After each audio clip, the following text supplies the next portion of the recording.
یمنی قافلے اور کاروان کی ترجمانی کرنے والا یہی عبد الرحمن ابن ملجم تھا۔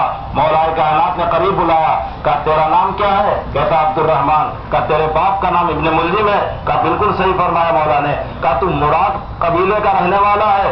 کہا یہ بھی درست ہے، مگر مولا آپ کو کیسے پتا؟ کہا سن، جب تو بچہ تھا، جب تو چھوٹا تھا، تیری ایک دائیں ہوا کرتی تھی، جب تو شرارت کرتا تھا تو تجھ سے کہتی تھی تیرے ہاتھوں سے ناقہ صالح کو قتل کرنے کی بو آ رہی ہے۔ کہا مولا میرے ماضی کا علم آپ کو کیسے ہو گیا؟ کہا میں تیرے ماضی کا علم بھی مجھے ہے اور تیرے مستقبل کا علم بھی مجھے ہے۔ اور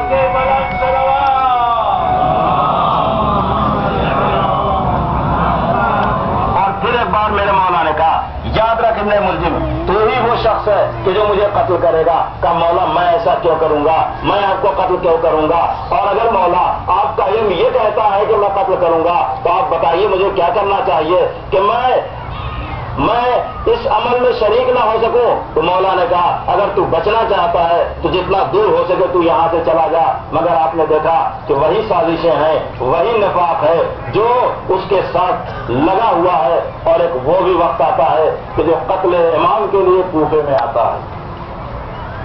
اور عزیزان محترم، یہ رمضان کا مہینہ ہے، مسلسل مولا خطبے دے رہے ہیں، اپنے مومنین سے، اپنے چاہنے والوں سے کہہ رہے ہیں کہ یہی وہ مہینہ ہے کہ جب ہم تم سے رخصت ہو جائیں گے، جب ہم تم سے جدا ہو جائیں گے، جب ہم تم سے الگ ہو جائیں گے۔ اور پھر وہ تاریخ آتی ہے جس کو شب النیس کہتے ہیں کہ جس کی صبح کو میرا مولا گھر سے نکلتا ہے، مگر اس کیفیت کے ساتھ نکلتا ہے کہ اس شب میں میرا مولا مہمان ہے اپنی چھوٹی بیٹی ام کلثوم کے یہاں۔ اور عزیزان محترم، جب مولا نماز سے فارغ ہوتے ہیں اور ایک بار اپنی بیٹی کے ہاں افطار کرنے کے لیے تشریف لے جاتے ہیں تو وہ بیٹی جو باپ کو انتہا سے زیادہ چاہتی ہے، ایک بار باپ کے سامنے افطار کا سامان رکھتی ہے۔ افطار کے سامان میں سوکھی روٹیاں ہیں، نمک ہے، دودھ ہے۔ مولا نے کہا ہے بیٹی، تمہارے باپ نے ایک وقت میں کبھی 2 غذا نہیں کھائی ہے، اس میں سے 1 غذا ہٹا لو۔ تو چاہنے والی بیٹی نے ایک بار نمک کو ہٹانا چاہا تو مولا نے کہا نہیں بیٹی، تیرے بابا کو نمک بہت زیادہ پسند ہے، یہ دودھ ہٹا لو۔